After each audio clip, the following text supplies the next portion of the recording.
Good morning, everybody. Welcome to the Yau Shing Yue Memorial Lecture. Today, I'm very happy to have Sherry Simon joining us from Canada. Professor Simon is somebody that I've known and known her work for decades, and I have a lot of respect for her. I'd say that she has made important contributions in at least 3 areas in translation studies. First, in the area of gender and translation. So in 1996, she published a book, Gender in Translation, Cultural Identity and the Politics of Transmission. The second area is in postcolonial studies and translation. So she has, in 2000, Changing the Terms, Translating in the Postcolonial Era. But then also, and this is related to the topic that she will be speaking about today, as early as 1999, she was thinking about the issue of space and translation. So she has an article, Translating an Interlingual Creation in the Contact Zone, Border Writing in Quebec. And then in 2006, she published a monograph, Translating Montreal, Episodes in the Life of a Divided City. This is followed by Cities in Translation in 2012, where she expanded her research interest beyond North America to look at 4 cities. So Montreal, again, Calcutta, Trieste, and Barcelona. So there, especially with the inclusion of Calcutta, I think we see the continuing interest in postcolonial issues and how those intersect with space. Since that book in 2012, she's done a special issue, edited a special issue of Translation Studies on cities as translation zones. And then she has an edited volume, Speaking Memory, How Translation Shaped City Life. That was 2016. And then most recently, there's a piece, Translation and the Material Experience of Migration. That was a conversation with Loredana Polezzi, who has been working in the area of migration and translation for many years. So we're very happy to have you join us today, and I'll turn it over to you. Thank you very much.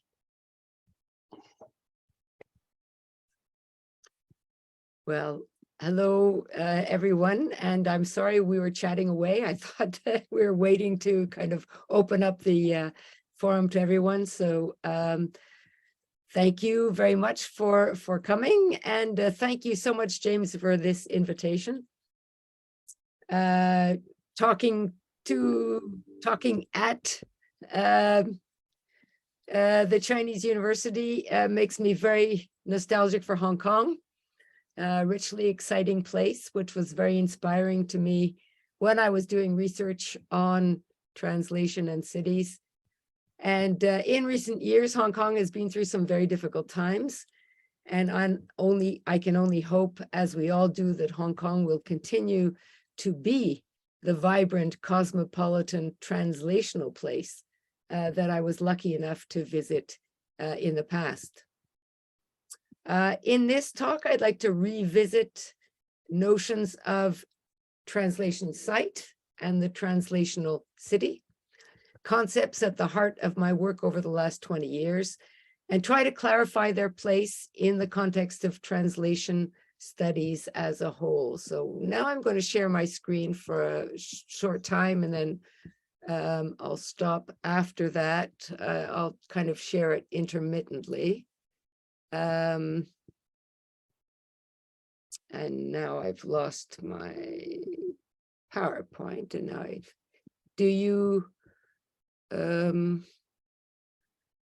I'm trying to get to start. Here we go. Okay, can you see this? Yes. That being my, okay, good. So,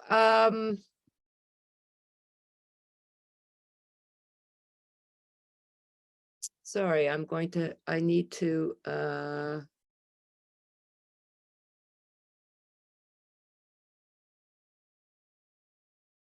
I need to make it smaller so that I can get to my text. Sorry, how did that happen? I'm losing my text behind the Now you see my text, I guess, right? Oh, you can't have both. I thought you could Maybe not, by minimizing the then you have to, instead of sharing your whole screen, you need to share just the PowerPoint presentation. So when you go to share screen, you have a choice of what you want to share. Okay. And then I think you have to share the PowerPoint. Okay, I'll start again. Sorry. Okay. So I go to my share screen, and then it should give you an option of different things to share. And then you want to select your PowerPoint slides. Very clever. Done. So hopefully then I can now. Except for it's not really showing. It's not showing. Well, it's showing just a line, Hong Kong March 2023 saved to my Mac. So have you got this? Is it? You know what? Think I might just I'll try the sharing screen a little bit later when it's really when it's a little bit more important, and then I'll deal with that when it so. Oh, maybe I didn't. All right, I'm sorry.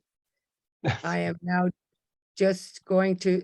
Now you just see me, right? Yes. Okay, excellent. Okay, I'm going to continue like that. So I'm sorry. Okay, so in this, I'm going to revisit my main notions of translation site and translational city. And the story of how I came to use these terms has a simple logic.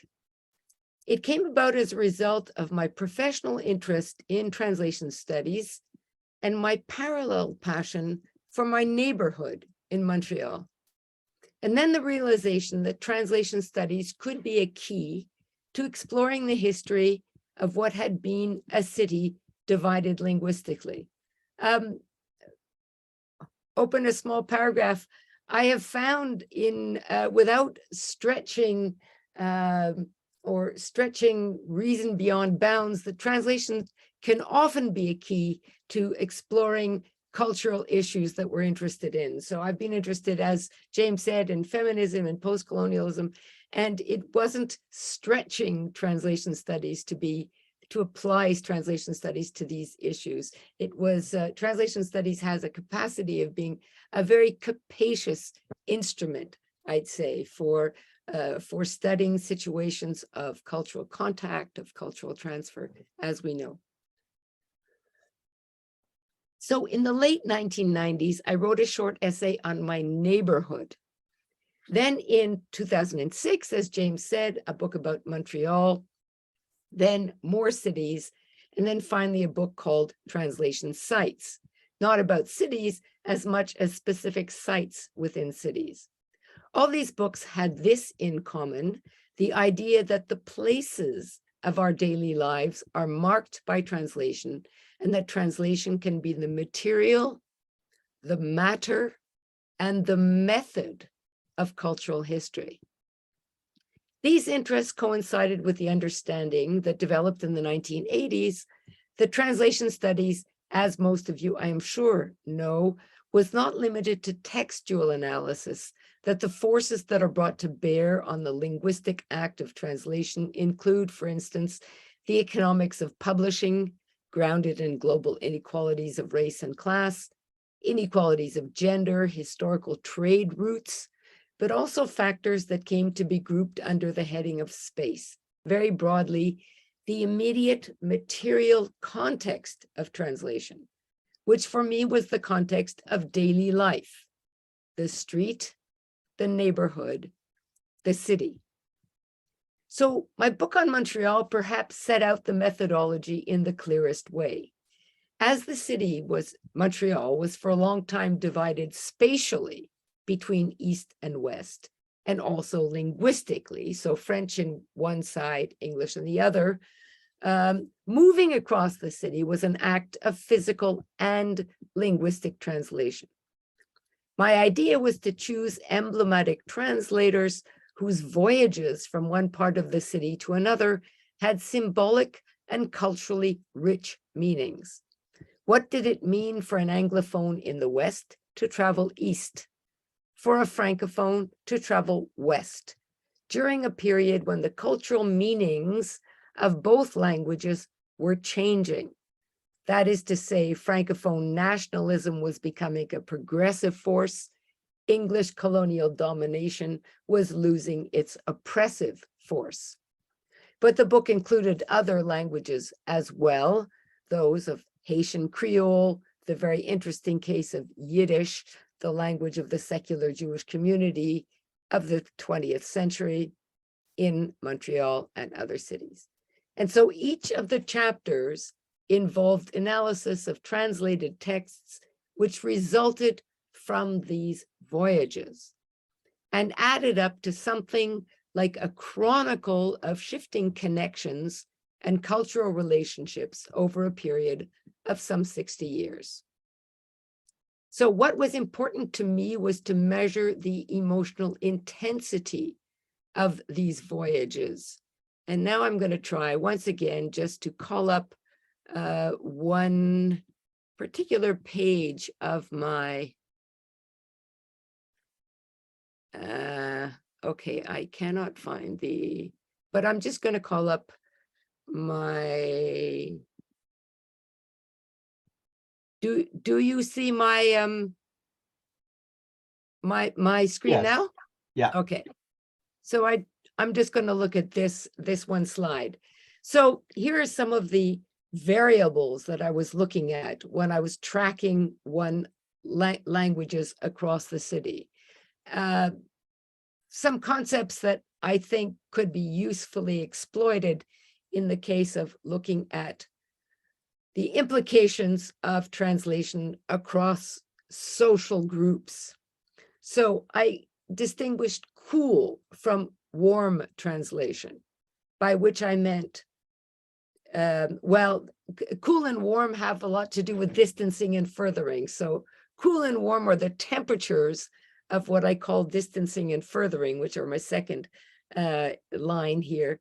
Distancing is translating in order to measure, to bring out the separations between groups. It often involves drawing attention to national groups. So I am a representative, or the author is a representative of their national group, and to create a distancing translation is to emphasize how translation leaps across huge gaps of cultural difference and maintains these gaps, doesn't in any way challenge cultural categories.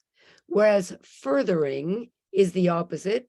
It is translation that blurs categories. So you might talk about hybrid translation, or translations that happen in a contact zone where the more you translate, or the ways you translate, the distances between these groups falls apart, and sometimes even the distances between languages fall apart. So the borders become very porous. So in a certain way, distancing happens from a distance, whereas furthering will happen more at the border or in borderlands, border zones. And these we know from one city to another, you have these border zones. So another element to look at is the direction of cultural flows. So are we translating from French to English or English to French? What is more important? I'm talking about Montreal, but it could be in a certain context. What about intensity? Where are the zones of intensity? Where are the spaces, spatiality? Where are the meeting places, the scenes, the symbolic sites where languages come together? And most important to me, affects. So affect, echoes the cool and the warm. What are the emotions that accompany translation? Is it the triumphant translation of the colonial encounter?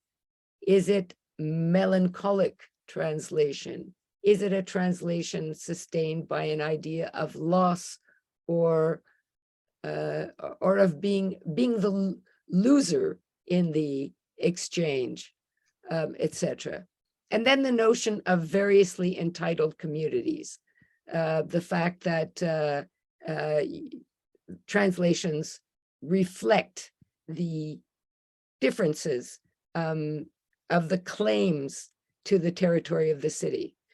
So there are some communities that have historic claims to the territory of a city, others who seek to establish claims as migrants, refugees, or exiles. So those are some of the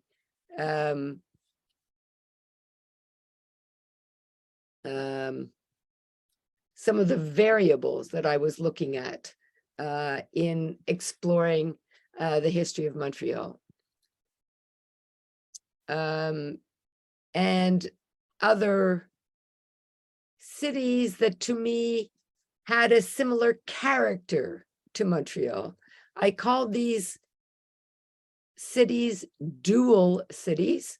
I think the term is probably misleading, because duality, it turns out, is a very kind of fleeting thing. It's not, the duality is not permanent. The foregrounding of duality happens at certain times in certain moments of political conflict. So there's a special character to cities where more than one language feels a sense of entitlement to the same territory. Both communities can consider themselves insiders.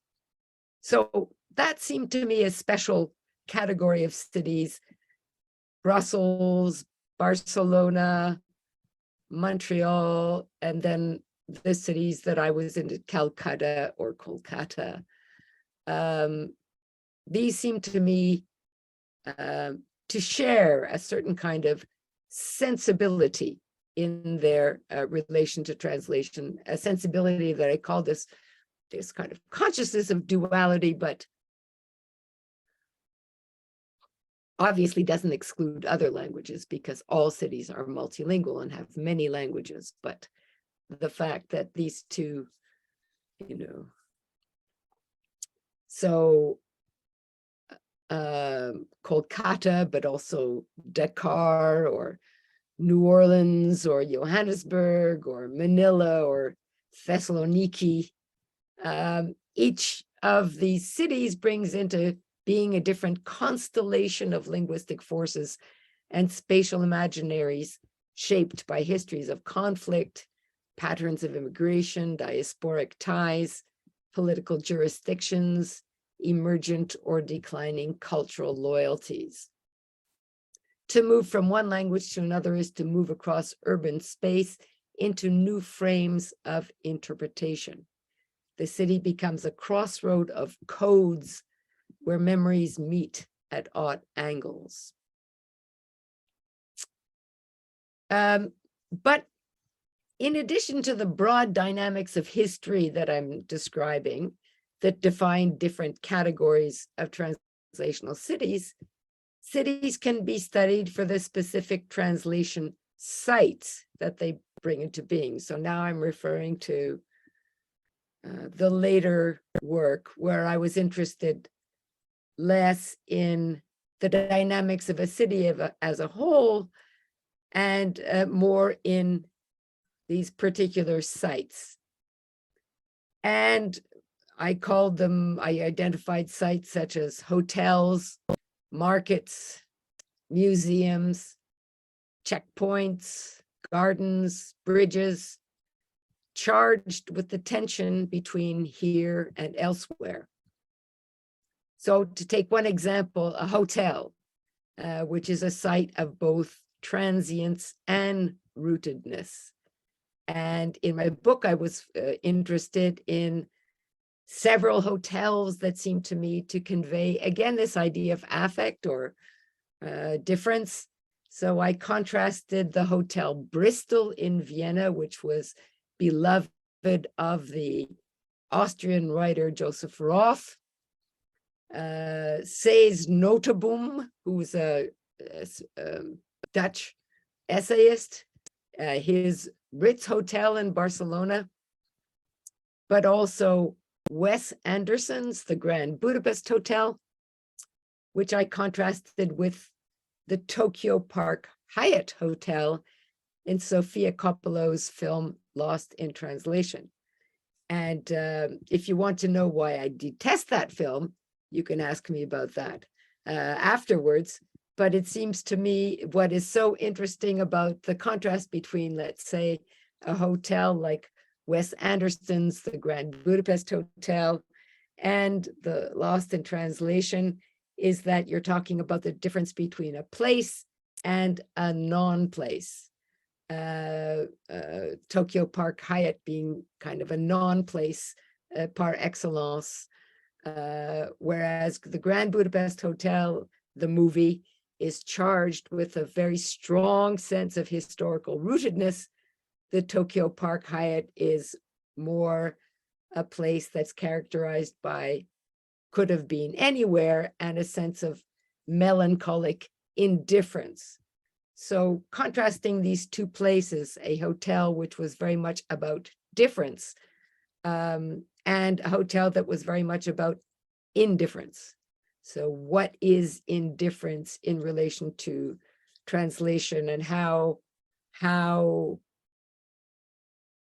does the let's say the indifference to difference, which is what I think the Tokyo Park Hyatt underlines, translate a completely different attitude towards language and place. So I was also interested in a German opera house in Prague, a synagogue called Santa Maria la Blanca in Toledo, so a synagogue named as a church, etc. These places are very varied, and each one to me is not only about a narrative of place, it's also about a narrative of translation. Each site says something different about translation and tries to analyze that. So the example that I used for the market is from Hong Kong, and it's a building that you will know. I imagine you will know. My knowledge dates from several years ago, so maybe it's not as much of a highlight or a known place in Hong Kong as it once was. But I'm going to speak briefly of Chungking Mansions and the concept of translation that I developed in the my analysis of Chungking Mansions is urban translanguaging. So as I said, each place is associated with a different kind of translation. So I have in my famous PowerPoint,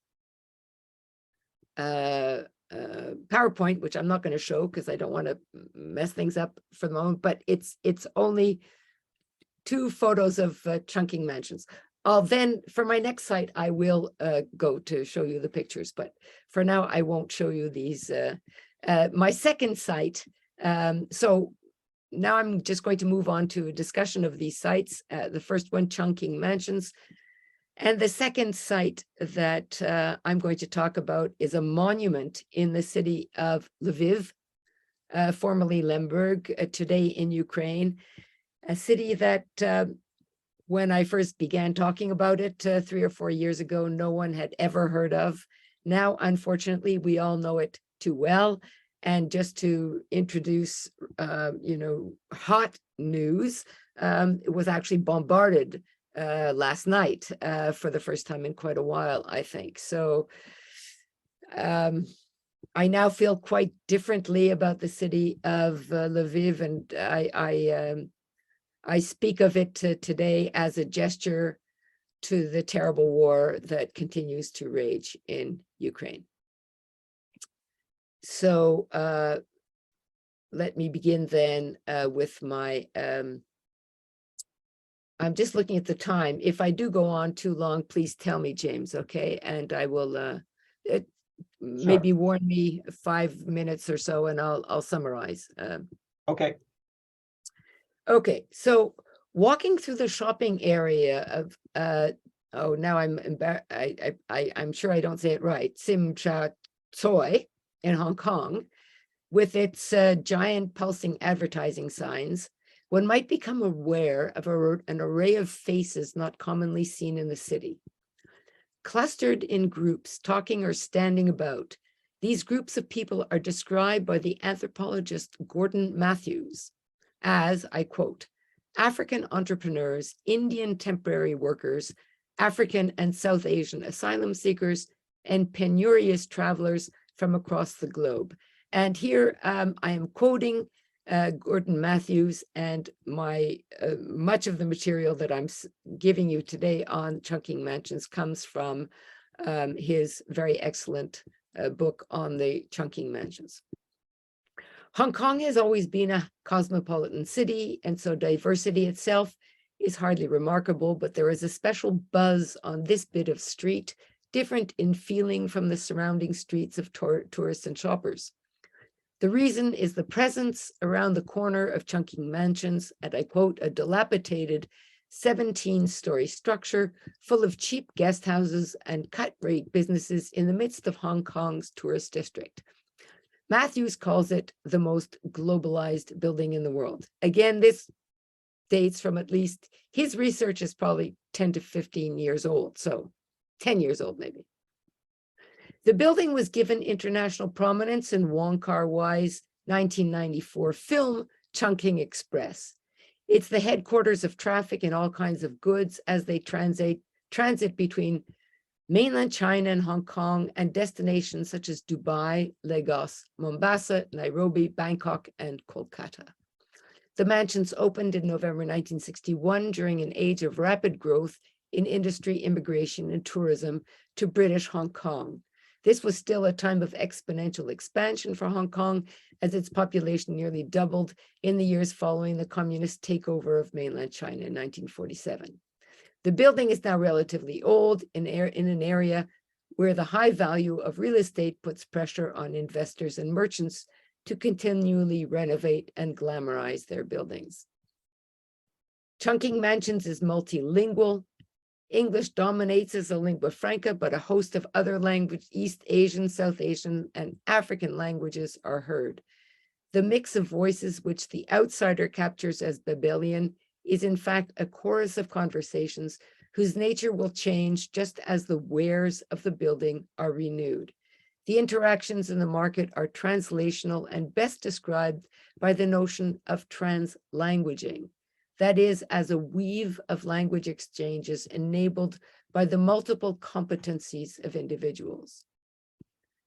The idea of translanguaging is that a single native tongue is less relevant than modes of mixed public expression adapted to specific needs. So translanguaging is a concept which you're probably all familiar with by now, of which englobes translation. Translation is one of the elements that contributes to translanguaging. But the main aspect of translanguaging that I think is the most appealing is that it does not, in contrast to code switching, it does not rely on any single idea of a native language or of a single language. Translanguaging means that one expresses oneself with an entire repertory of possibilities at any time, and that constitutes your specific repertory that is not bounded by a native language. So the mansions contained Shop after shop of cell phones, gems, kitchen products, clothing, furniture, also houses a maze of apartments, cheap tourist rooms, and restaurants. Matthews called it a center of low-end globalization. Indeed, a microcosm showing patterns of trade and migration, highly sensitive to changes in the economy.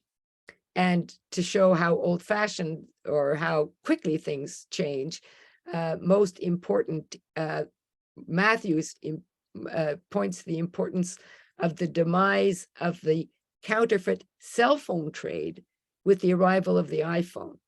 So before the iPhone, there was a very, very important and active commerce in counterfeit cell phones. And I guess that was no longer possible. So Chungking Mansions is a place whose meaning is constructed through the commercial exchanges that take place there, but also through the narratives that nourish them, the trajectories of the traders, their motivations, their implications in specific communities, the circuits of exchange which they choose to engage in. While the building projects the image of a free market, a haven of unbridled capitalism, in fact, the traders are trapped in a web of constraints that range from the channels imposed by the historical roots of colonial trade to Hong Kong's visa regulations, to the changing trade relations between China and Hong Kong, which of course continue to change. One element of the building that was very unsettling at the time was that the inhabitants are also trapped in the building physically. The strange configuration of the mansions, a nest of 5 towers, each with separate elevators, but no possibility of interconnection. So it was known as a fire trap as well. So language.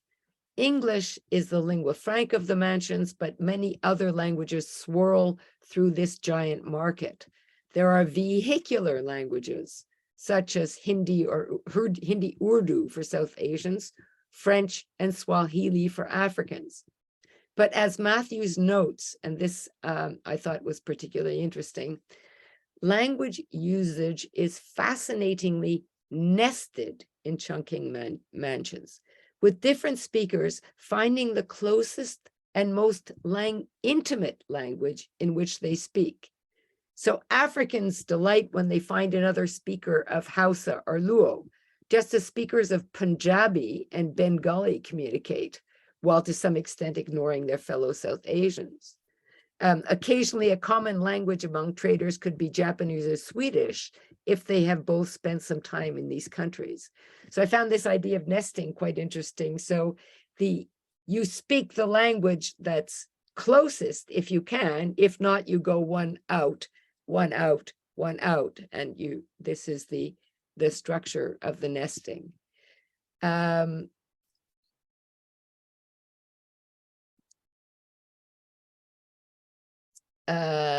So the other aspect about the building is that it holds an unenviable place in Hong Kong culture.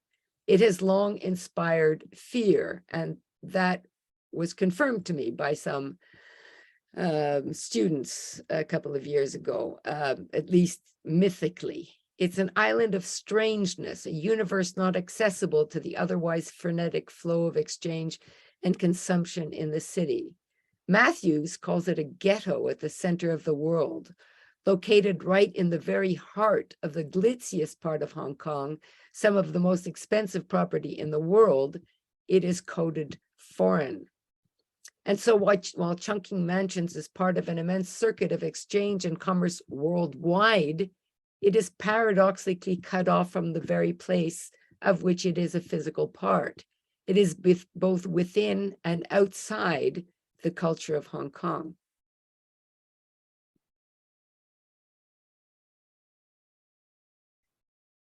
For a long time, Chungking Mansions lay outside the conversation of Hong Kong as a rogue space. highly relational and transactional as a node, the building remained apart from its immediate civic community. For this reason, the building was sometimes compared to the now demolished Kowloon walled city, the once densely populated and unruly enclave of Kowloon. Chungking mansions might well be understood as a counter space, a heterotopia as defined by Michel Foucault.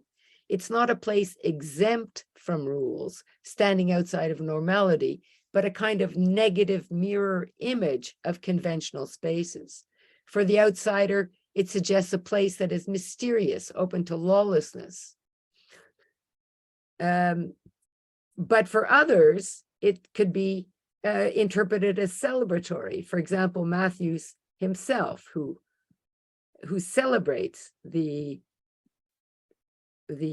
unruly and outsider nature. The building functions as a neighborhood and a border zone. So,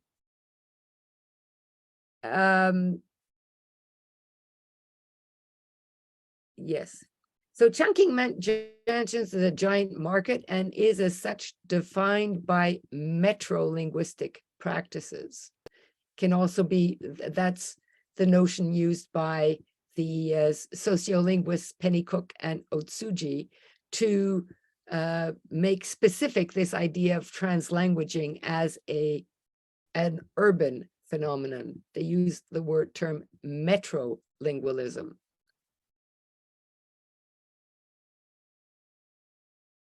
Metrolingualism, superdiversity, and translanguaging focus on the agency of individuals to create and deploy signs for communication.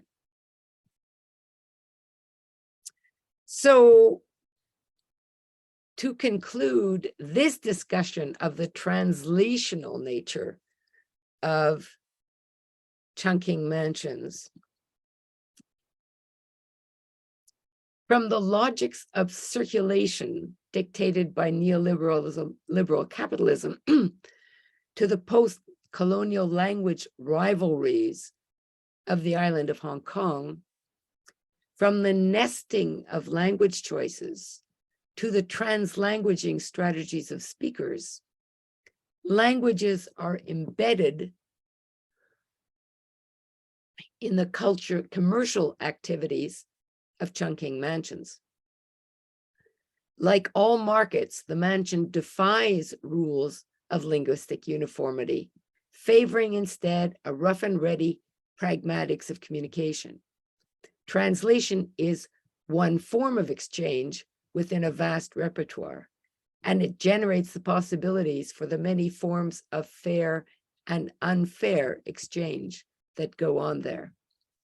So what I mean by translational in relation to the mansions, I see the time is moving, in relation to the mansions is not only the fact that translation occurs there, but that the stories told about the mansions are stories from both within and without. And this, the complex of these stories, the narratives, the fact that the narratives themselves are spoken in different languages. This is another layer of the translational complexity of the space, which is the chunking mansions. One cannot understand, one cannot discuss this space without referring, without engaging with the many languages that confer meaning on that space. So that's especially what I mean about the translational nature. Let me quite briefly talk then about a second space.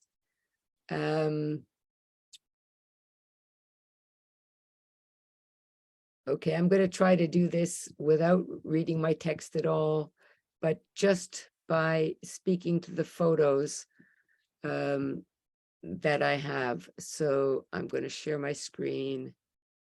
I'm going to go to my desktop and Whoops, your screen is sharing, Yeah.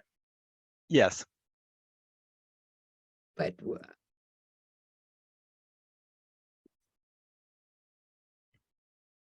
okay. Yep. Fine. So play from current slide. Okay. Lviv is one of the names of a city that has had many, many names since over its history. It's been called Leopolis, Lviv, Lvov, Lviv, Lemberg, and it was best known as Lemberg. Here, this is a very interesting slide because this is a nostalgic building in the city of Lviv today. These words are there only for show. In fact, it's a photocopy. If you look at the windows, you see it says Stampa in Russian or Ukrainian. I hope presumably Ukrainian. And it's a photocopy place. So the outside is only for show, but the outside you see German, you see Polish, and you see Yiddish. These were the languages that were most commonly spoken. Whoops, now it's gone altogether. Okay. I want to talk about a space in Lviv called the Space of Synagogues. It's a space that has been reclaimed from the city. It was for a long time during Soviet times, it was a derelict space. And as a result of a competition that was held in Lviv about 10 years ago, a design was chosen for a memorial to the Holocaust in Lviv. This competition was singular in that it was not the result of a levée de fonds. The money was not raised overseas. It was done on site as a municipal project among the population that inhabits the city today. So it was an engagement on the part of the people who today live in the city, the people who today speak Ukrainian, to honor the past of the Holocaust in that city. Now, if you don't know the past of the city, you say, well, that's normal, Ukrainian. But you have to know that until the Second World War, this was a Polish city. And it was a Polish city where almost half of the population spoke Yiddish. So the Ukrainian roots of the city are very shallow. The Ukrainians who live in the city don't necessarily connect to its past. So the fact that a Ukrainian population would honor the past of the Holocaust is significant itself. This is what the monument looks like. It's a succession of 16 stones. They have images on them, not only images, but quotes from daily life, quotes that have been chosen from a number of sources, either from German language sources or from, I'm sorry, I don't know if I can make it any bigger for you to see. Oh. I'll show you some others. So you see this very important historic space, which, as I said, was left derelict during Soviet times. And there, I'm trying to see if I have, there you have one example of a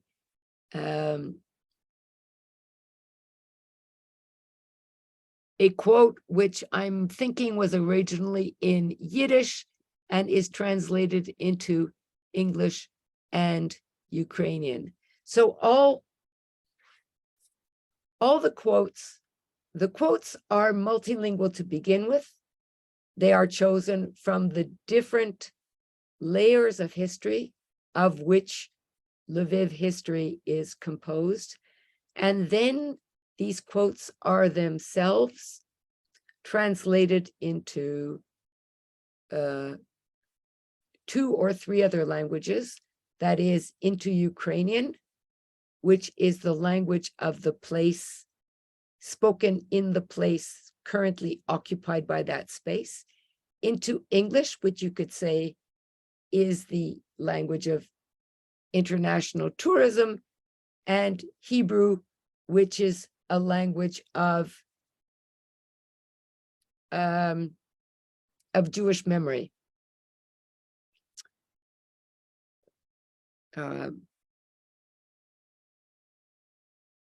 So each of these languages also, so the quotes themselves, as I said, are quotes from the language in which they were spoken, but the very act of translating these quotes into a series of other languages, each of these languages carries with it an aura of memory and affect. So here I'm back to the notion of affect, how the very act of translation and how each layer of language brings with it a layer of memory and a different relationship to the acts of the Holocaust themselves.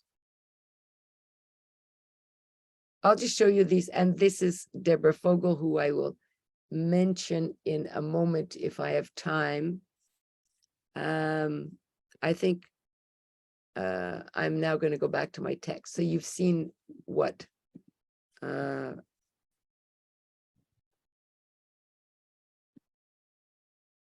You've got about 10 minutes, so you're doing fine. Excellent. Okay.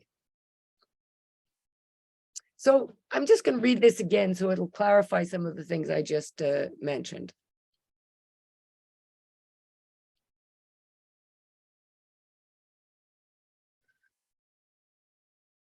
A traveler to Lviv translating through Munich airport might react with astonishment to a sign announcing the flight.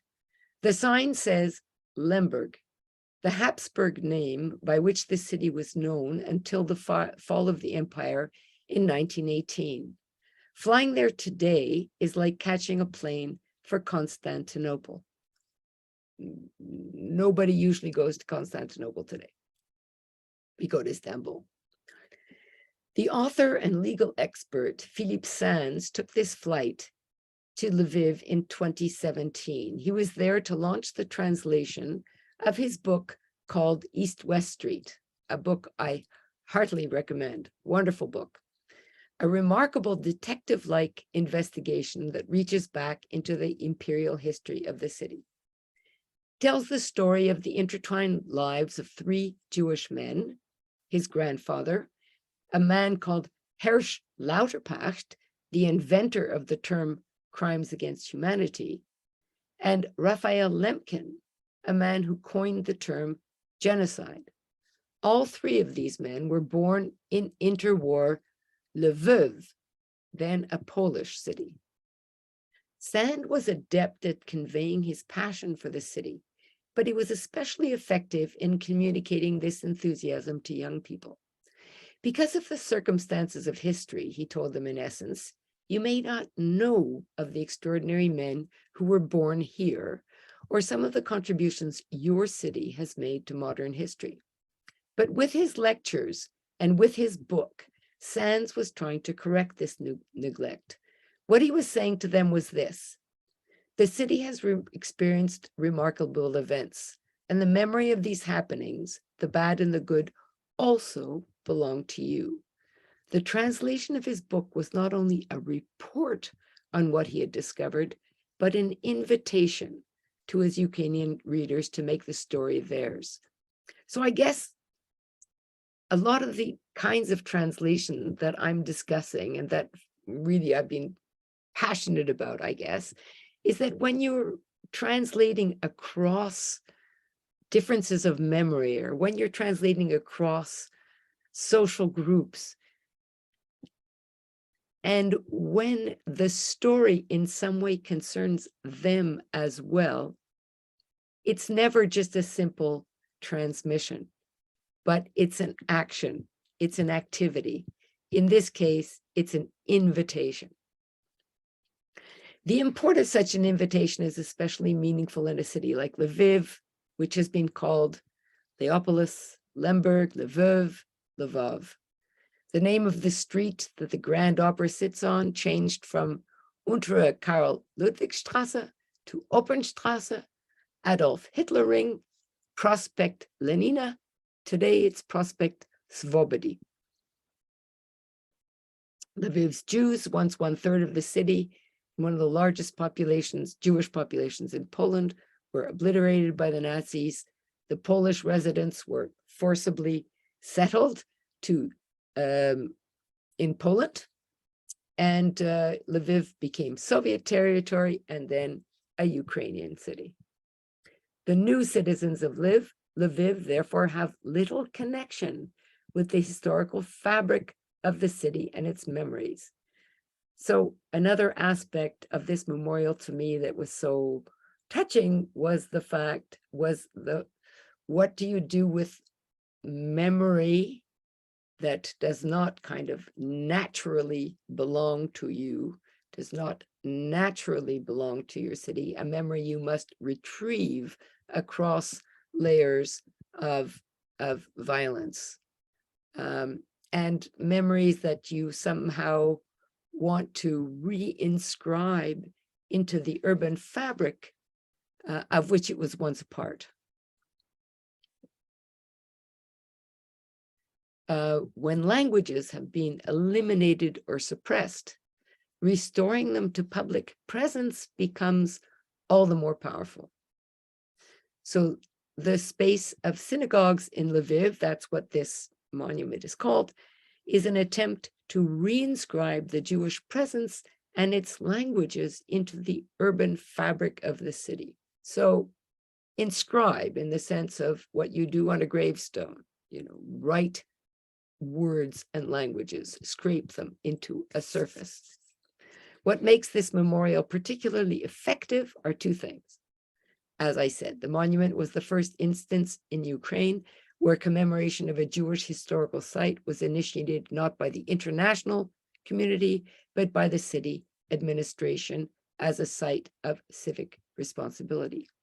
Second, the use of the many languages of Jewish experience before, during, and after the war is a remarkable way of bringing Jewish experience to life, giving voice to the experience and showing how that voice has been obliged to travel and to take up home in new tongues.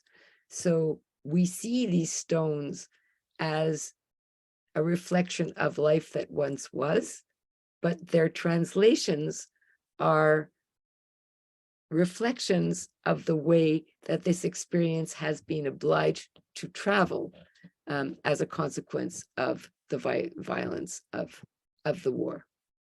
So the artfully designed space, each quotation is in its original language: German, Hebrew, Yiddish, Polish, Russian, Ukrainian, Dutch, and French, and supplemented by English, Hebrew, and Ukrainian translations. The fragments of language evoke both ordinary and extraordinary events. So again, the fact that these inscriptions evoke daily life in Lviv before the war. So many monuments have names, dates, but fragments of conversation. The kind of evanescent kind of language that we usually associate with words that pass and that we don't retain. This is what I think makes these particularly effective. So just one quick example, a Yiddish language poem evokes the disquieting feeling that you have when you imagine that your own house, when you imagine entering your own house and find it occupied by people, by strangers. So this is in English, this is the poem. The house will probably be the same. I will push the door, neighbors will come by, but of my relatives, none. I will see the old furniture used by new people. In the bed will sleep strangers, foreign food on the table. When I will approach the window, I'll see a vase. On the wall will be hanging a silent icon, so a Christian symbol in what was once presumably a Jewish house. So this imagined memory evokes the situation of all those whose homes and possessions have been stolen from them and who have been barred from their past by new histories and languages. The poem dramatizes a double injustice. The physical space of belonging has been taken away, but also the right to memorialize. What comes of the memories of those from the past who are no longer present to claim the territory?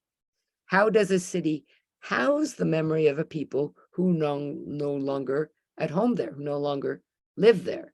So the space of synagogues attempts to enlarge the community of those who are the holders of memory. Someone used a term once of the community of memory holders. So who can have a memory of something that happened in their city before they were there, or who has the right, who has the honor, who has these are interest, to write the language back onto the city. So I'm going to conclude now in this particular about the space of synagogues. Memory, writes Eva Hoffman, is a moral force for Eastern European writers who have long struggled with falsifications of the past. As a vehicle of memory, language and translation also carry a moral force, the possibility of restoring realities that have been effaced. What is particularly moving is when languages are restored to their place in the city, when they are inscribed on stones, when they appear on sidewalks and plaques, or as in my final quote, on the wooden slats of park benches. So Josef Vitlin was a novelist and translator who lived much of his life in Lviv before ending his life in exile in the United States. His memoir, My Lviv, is an account full of charm, wit, and nostalgia, written with the distinctive irony of the East European writer. In his portrait of his city, when it was Polish, Vitlin remembers the park benches of Lviv, asking what will happen to all the messages etched into it. So I quote, "The bench is blackened with age and rain, coarse and cracked like the bark of medieval olive trees. Generations of pen knives have etched girlfriends' names on you. Where are you today? Who and in what language is now carving their lovers' initials on you?" So this park bench is a kind of memorial to his past, but leaving room for the languages of the future. Like the space of synagogues, it writes languages onto the surfaces of the city with tenderness and hope. So in conclusion to everything I've said, translation is in all its forms a great teacher, fostering a critical engagement with difference. As a posture of inquiry, an attitude of mind, translation sees knowledge in movement, sees ideas coming together in encounter and transfer. So translation has been very helpful to me as a way of exploring city space, as a way of exploring the past, as a way of trying to come to grips with the difference between difference and indifference. Thank you. Thank you very much. And just right on time. Oh, So good. very well done. So for question and answer period here, we have a Q&A button at the bottom there, and there's somebody who's already typed in a question. If you don't mind, I'll take them sort of in order. I don't know if you can see them. So I'll read it aloud in case people can't see them. So first question is, Professor Simon, thank you very much for your lecture. It's very interesting and impressive. My question is, if we want to make research in cities and translation, what specific topics or perspectives can we adopt? So they're looking for maybe suggestions or tips for what kinds of things they might want to look at.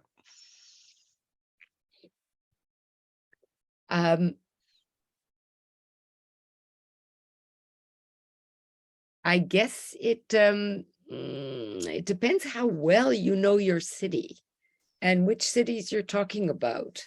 I think I've already said many times, I think, that all cities are translational. So in every city, there are languages that enter into communication with others in different configurations. So I think it's important to understand the hierarchical situation of languages, which one is more important, which one takes itself and or legislates itself as the most important. I've always been very skeptical of the kinds of language maps you see in, for instance, the Modern Language Association in the USA has a map of a language map of New York City, and it shows something like 350 languages, and there's a map showing where these languages are spoken. And it's fascinating. But what does it tell you? Often languages are spoken about as if the more languages, the better. So the more languages, the more, which is interesting in itself. But so let's say you have 350 languages. How do you know which languages actually count in public life? How do you judge their importance? How do you judge? And to me, the answer is translation. What language is translated into what? In what language is your democratic discourse conducted? In what languages are your cultural activities conveyed?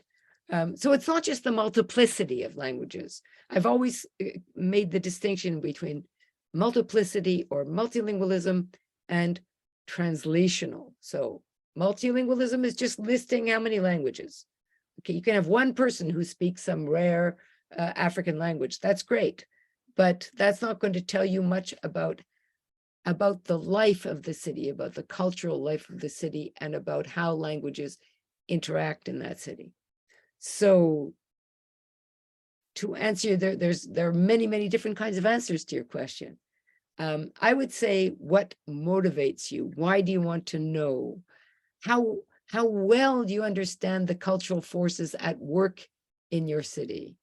I could use the example of, well, I mean, this is deep waters, but Cantonese versus Mandarin versus English, what's happening there? And these relationships are changing all the time. How are you going to try to understand the translational interrelations between those languages? So what I would do is I would find some important cultural actors who are translators and try to understand what is the project that motivates them.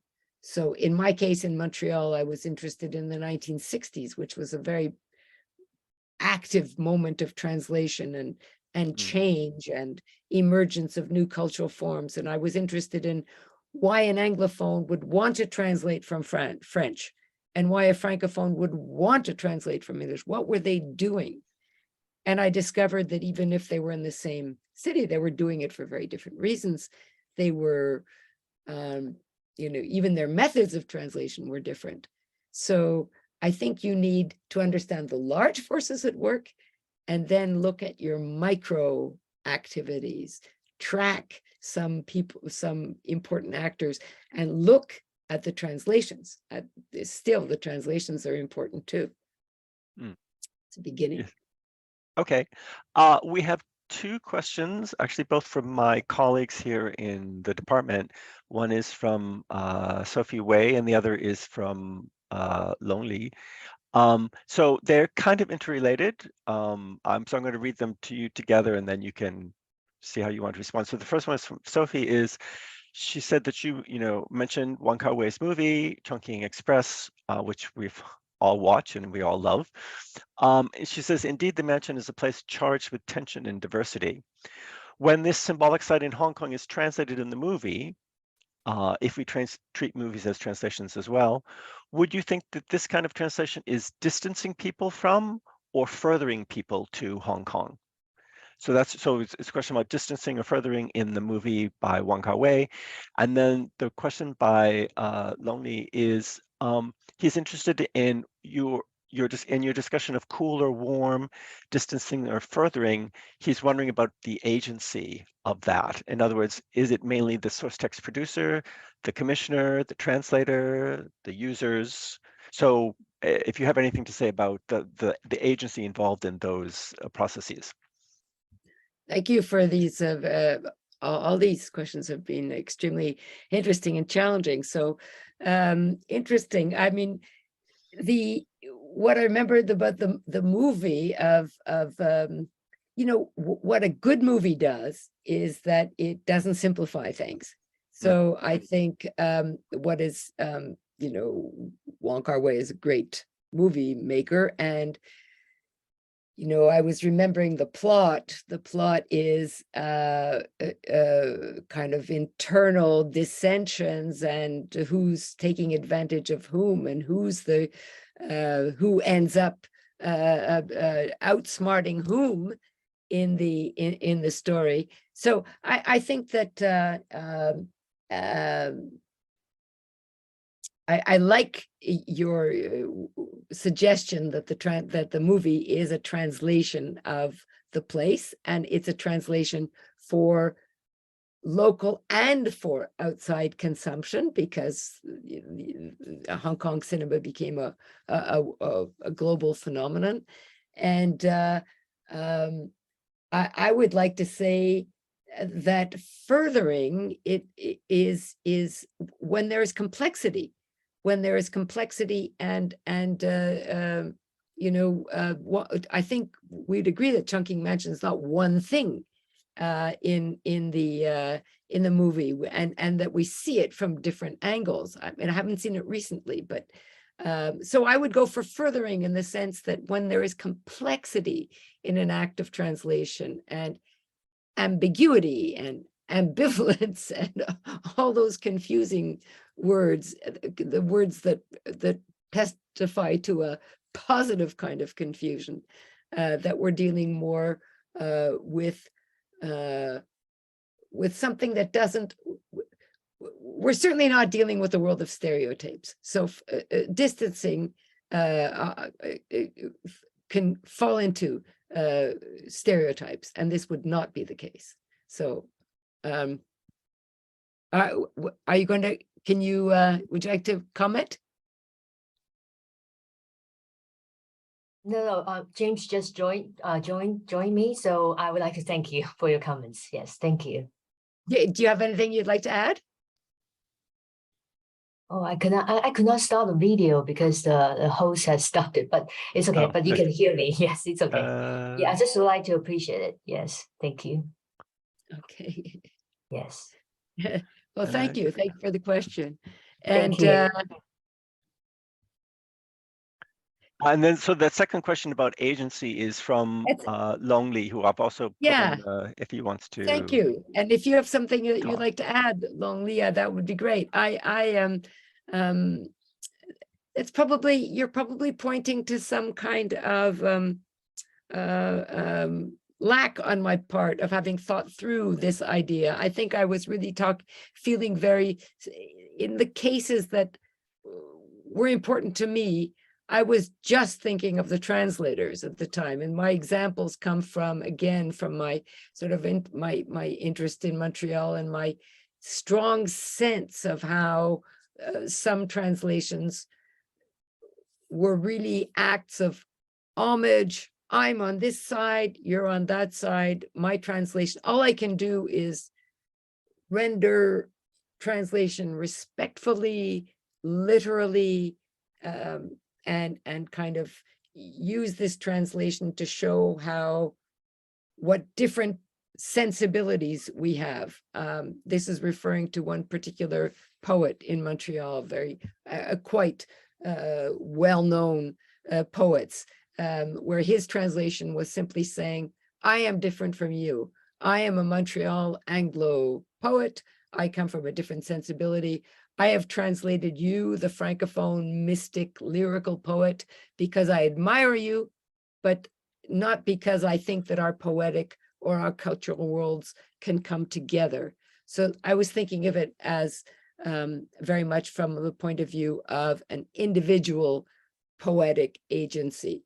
But you're right, one should think beyond that. Do you have a can you comment? Would you like to comment? So much. I think I was just thinking, how often does a translator actually have the agency to determine this? Of course, if we take it from a personal perspective, it would be wonderful that our translation will have this warming, furthering effect. But in reality, when we have the job, then we have a specific, brief. We're asked to interpret between the police and the, suspect, and we have no choice. Our translation or interpreting will be cooling, but we're expected to be professional and impartial. So I think maybe that's something that many students will also be interested in that do translators, to what extent do translators actually have a choice in these situations? No, you're absolutely right. The examples I was referring to are more literary or even poetic, which would open the doors to a kind of experimentalism between experimental writing and the examples that I've written about, which are, not all translating. On the other hand, even in the world of interpreting, if, I think that several kinds of people like Moira Galeri or Elias Bursak, I forget her first name, who talk about interpretation in situations of violence, have also advocated for advocacy in translation, which would be a more of a provocative or a transgressive kind of interpretation. But of course, that's within the realm of possible risk-taking. Yeah, but you're right. You're absolutely right. Because I received my translator interpreter training in Australia, and it's maybe considered a more conservative place because the principles of impartiality is taken very, very seriously at a professional level. But I think your talk is really, really thought-provoking. Thank you so much. Thank you. And then, so there's a question by Clara, who's teaching at Hong Kong Baptist University, but was also a postdoctoral fellow with us for a year before she moved on to better things. So she says, thank you for your talk. I wonder if you could talk more about the concept of contact zones and translation zones and the interplay between these zones and identities, languages, and space. So she's also, I've got her up at the top there if she wants to add anything to it. Yeah, thank you. Again, I think these ideas come from within the history of different cities, or again, spaces. The knowledge that one can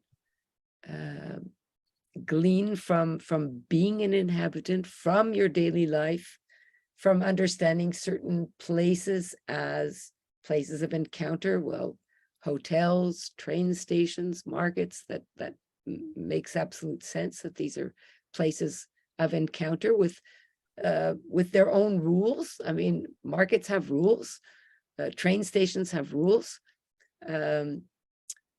In Europe, of the areas around train stations, which were set for such a long time, kind of places where outsiders might hang around and meet each other, and marginal spaces, derelict spaces.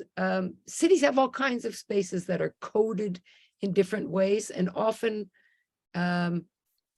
knowledge of them is a kind of a common shared thing that comes from within the culture. Somehow there's the idea that that you have to understand the place on its own terms.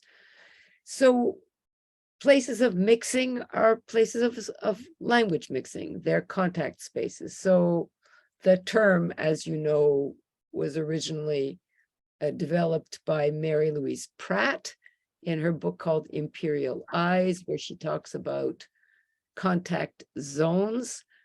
And but her idea of contact zones was very specific, and it had to do with colonial contact zones and with the fact that certain languages might be imposed on Indigenous communities, but that Indigenous communities would respond in their own way. So contact zones were zones of alien imposition, but also of a kind of a return or a response. The idea of response was very important, because she believed very strongly, she does, in the idea of agency. So contact zones are also translation zones. Again, the idea that not only that languages interact, but there is logic to this interaction. The direction, intensity, the kinds of those notions that I showed you in that slide. What is translated? Who is speaking what? How is this interesting? So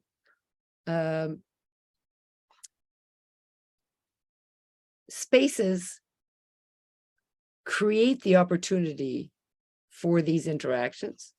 Spaces shape these interactions. I think that's the most important thing, that the idea of metrolingualism that was developed by Penny Cook, who is the Australian sociolinguist, is the idea that spaces are not just frames or empty boxes in which things happen, but that spaces, whether they be restaurants or hotels, or they impose certain kinds of trajectories, and that these rules often involve translation. But to say translation, I have also learned, even though I use the term a lot, is a very vague, is a very large thing. Translation can be translingualism, it can be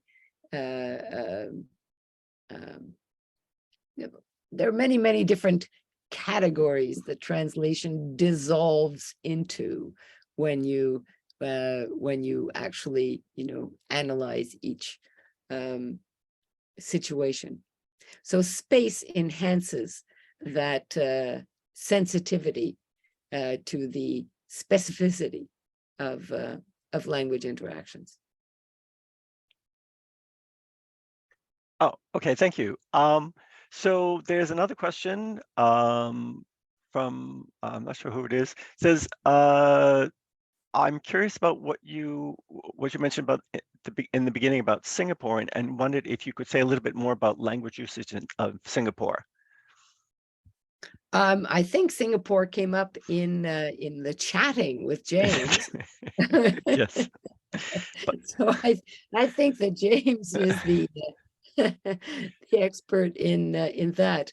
I know there are many experts on, I'm sorry that I can't help with discussions of language in Singapore. I know it's a fascinating case of multilingualism. I know that there are, different dialect, different, I hesitate to use it, but there are different varieties of English and mixed varieties that are spoken in Singapore as well. So it makes it a very, very interesting place, which one day I would like to visit. Yes, well, actually, I wrote down Singapore while you were talking about when you were talking about multilingual spaces, because indeed, I mean, there are sort of, first off, there are 4 sort of national languages: Tamil, Malay, English, and Chinese. But then within within Chinese, there's Mandarin, but then there's a large Teochew community. There's a lot of people who speak Cantonese and other varieties of Chinese. So it is a quite complex linguistic space. And there's lots to say about that. But if I can ask a question for you, and this actually loops back to what we were talking about at the beginning about my interest in translation in technology, I wonder if you have thought at all about the virtual as a translation space, if that is something that has that you've had a chance to think about, because we talk about now the company that owns Facebook, Meta, is pouring billions of dollars into developing this thing that it calls the metaverse, where it imagines that people will be interacting seamlessly with different people from different places and so on and so forth. I mean, I wonder if you think that this is going to encourage, if this will be a site that will encourage more translation, more interaction, or if it might become the opposite and that we might see a sort of siloization of the metaverse, just as people talk about on spaces like Facebook, that people tend to be separated by the algorithms into different groups and actually don't interact that much. So I wonder if you have any thoughts about these issues. Thank you. Very, very, very, very interesting. Yeah. My first remarks remind me of discussions with Michael Cronin, who has always been very interested in both cities and in the virtual. And his suggestion at one point that that perhaps the new omnipresence of the virtual would actually have an impact on cities themselves, in the sense that migrants have always clumped together in cities, in their own diasporic communities, because they felt this need for closeness with their specific communities, so that you had these segregated ethnic communities in cities all over the world. And he suggested that perhaps with the spread of and the omnipresence of the virtual world, and the fact that migrants now have increasing contact and seamlessly easy contact back to the home country through the virtual, that maybe this would change, and that you would no longer, migrants would no longer see the need to, Chinese don't have to move to live in a Chinese neighborhood, or because they'd be connected to their community virtually.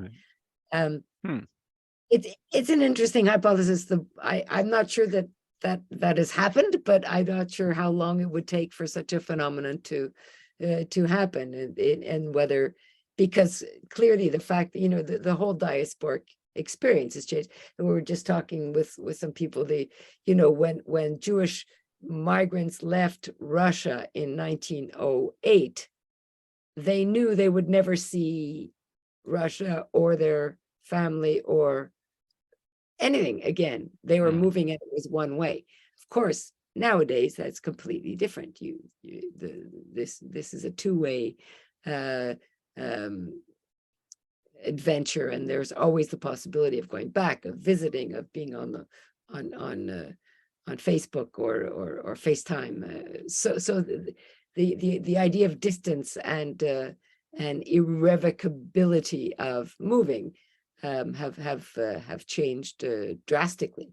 So whether that will have an impact or not is different. But of course, I think that there's just this, absolute fragmentation now of the material and the virtual that are just,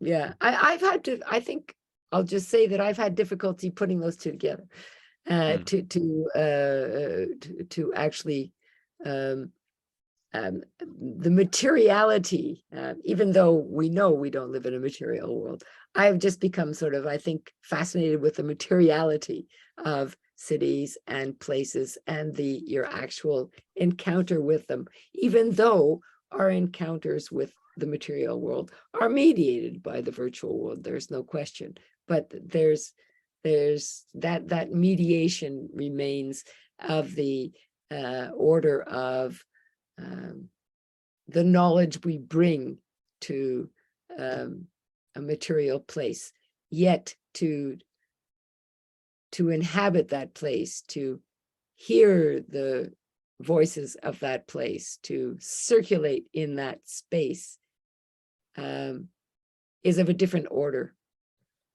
from the virtual.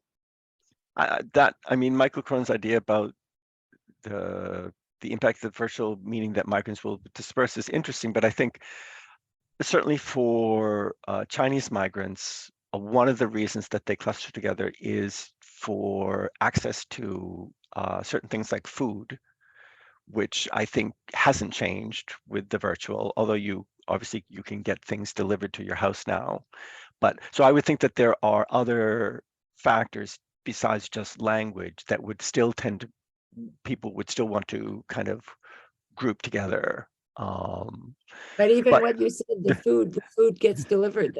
That's become obviously the pandemic has really kind of pushed the development of food delivery. Here in Hong Kong, it's very common for people nowadays to order food from a restaurant and have it delivered rather than to go out to a restaurant.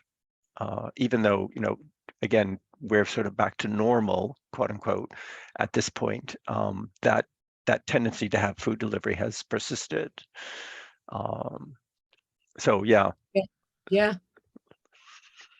I think that's all the questions.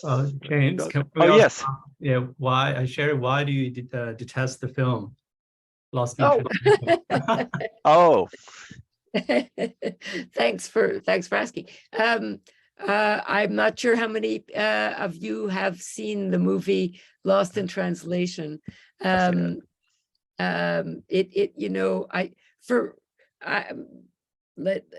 May I sort of summarize? For one thing, it's hijacked that phrase and turned it into, it was always a phrase that was difficult for anyone interested in translation, because we know that it's a very disparaging and easy dismissal of translation. But what the phrase is lost in translation has now simply refers to this kind of melancholic apathy, which I believe is shown by these characters. They are both stuck in a city that they could care less about. They have no interest in exploring the city. They see the city as a kind of invasion of their private life. They don't understand the signs, and they literally the signs, but all the signage, they don't understand it, and they're kind of offended by it. And to me, it's a kind of a very effective translation of a call it an American, just to as a shorthand, lack of interest in difference. That's why I'm sort of became quite fixated on this idea of indifference, because they are indifferent to difference. They're not interested in it. It offends them. They're only sort of navigating their own personal dramas in these spaces. They're either in the safe space of the Hyatt Hotel or truly off balance in anywhere outside of the hotel. And then there are a lot of silly jokes about translation as well when there's the interpreter and the whiskey commercials. Yeah, what offends me is the idea that it is taken as somehow nobody I know has, or it's the film itself does not in any way problematize the fact that these people are just indifferent, apathetic, and melancholic in this space. Thanks for asking. That's a powerful reading of the film. I wanted to go back to this idea of spaces of memory. So, I mean, actually, I think then at the beginning I said you had made important contributions in sort of 3 areas, but I think we have to add a 4th, which is memory studies and translation. And this made me think of the fact that I have a student currently, an undergraduate, who's writing a thesis on neon signs in Hong Kong, and bilingual neon signs in Hong Kong. So obviously some neon signs are just in Chinese and a few are just in English, but there are also a fairly large group of them that are bilingual. But these signs are also something that are that have rapidly vanished from the cityscape, because most of them have been removed because of city ordinances about the way that you can display information about your shops. I mean, they had these signs that kind of like they stick out into the street, you know, over the and the government is worried that like during a typhoon they'll fall down and so forth. So they're seen as sort of iconic. And actually, I'm going to share my screen just for a second to show you. They're seen as oops. Can you see the? Yeah, well, I see what looks like Wong Kar-wai. Well, so this is an exhibit now at the new museum in Hong Kong, M+, which is a modern museum of modern art, and they are curating images of neon signs that no longer exist in Hong Kong because they've been taken down, and one of the things that they've done also is that they have some sort of interactive features, and one of them, this is one filming the neon world, and of course then they feature Wong Kar-wai's film, so that the woman there is from Chongqing Express. She's the one who winds up running through the Chongqing mansions in the middle of the film. So there's also I'm thinking that for my student there's this interesting intersection of not just translation but also memory, because neon signs are now becoming a sign of nostalgia and the past in Hong Kong. So yeah, so that wasn't really some question, as kind of a comment or add on to what you've been talking about. Anybody else? I think we've had, I mean, it's 11:30. It must be getting late where you are. Yeah, so, it's okay. Can I just add about the signage though? Yes. That's very interesting, because in Montreal we have a sign, we had sign legislation in relation to English. So English was at first kind of banned from signage. Now I think it's banned from outside signage, and inside you can have English signage, but has to be halfway smaller than the French. Nobody really knows the rules because a lot of the time they're not quite followed. But English, outside English signs are now a sign of nostalgia in similar ways. And so they're in, you know, some people are collecting them. And at my university, there's actually a fellow who's been, every time a sign goes down, he collects it, and it's become part of a museum. But what was most interesting about that in Montreal was the fact that when you translate English into French, so you'd have something called Dusty's Restaurant, and the apostrophe S identifies it absolutely as English. So you'd have one case where he went restaurant Dusty's, and Dusty's comes at the end, but he'd had to sort of knock off the apostrophe S. So I've long fantasized about a museum with all the apostrophe S's of Montreal relegated to some, you know, some dusty basement, and where you could keep them all as a sign of the language that once was. Oh, that's fascinating.